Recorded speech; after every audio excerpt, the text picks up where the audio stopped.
if you're looking around and there's no opportunity for you to develop skills, and maybe you're in a culture of an organization that doesn't want you to do that. They don't want you to advance. They don't want to give you new opportunities. Well, then maybe it's time for you to find a new client for your business, right? Maybe it's time for you to take your business somewhere else and you to begin offering your services in a different place.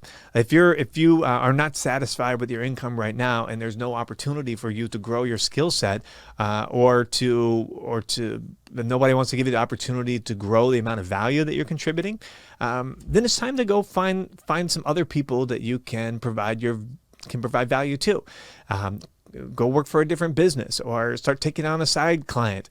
But whatever you decide to do, you need to put yourself in an environment, in a place where you can actually grow and where your skills are going to increase and where you can, if you're a person who's trying to take responsibility and trying to provide more value, that you can actually do that. Not every environment is going to let you do that. And the sooner that you recognize that you're in some place that's not going to let you do that, the better for you to be able to move forward and move into a place that you can actually grow and excel. The fifth thing is this, for commanding your most income, and this is to actually consider starting your own business for real, right? Consider packaging up your expertise, the things that you know and the things that you like, all of the things that you know how to do and that you're so good at, and then serving other people in the highest and best way without any limits, right? When you work inside of another organization, you're limited, you're limited somewhat to like the roles that they have available and to the things that you can do inside of that company, that whether your particular skill sets fits in well or not. But when you step out into your own business, you can actually get really clear on what it is that you do that's valuable and how you can help people, and then positioning yourself into other companies if you're doing B2B, like from one business to another business, or positioning yourself in the lives of other people, business to consumer. And serving people at that kind of highest level that you can do.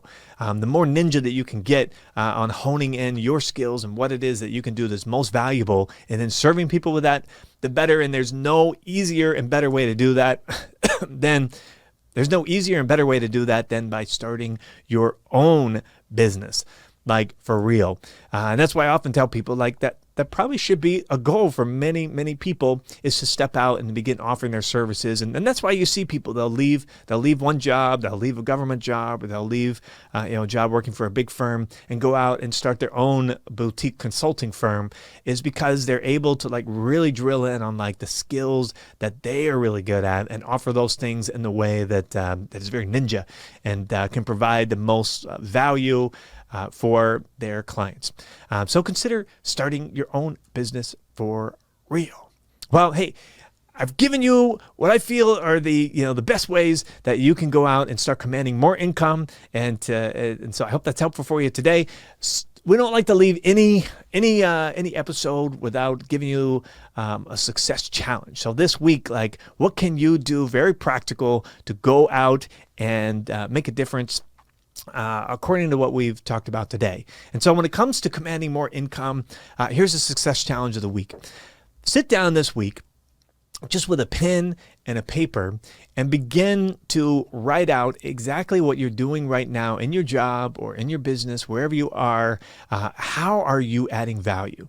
What is it that you do? What are your unique skills? What do you really do? And don't limit yourself to your job description. Don't limit yourself to like what you're told that you're supposed to be doing at work, but like, what do you really do?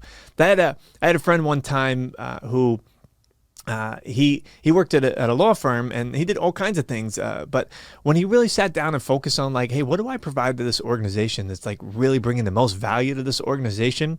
He discovered that it was like the community building that he was doing and the humor that he added to it.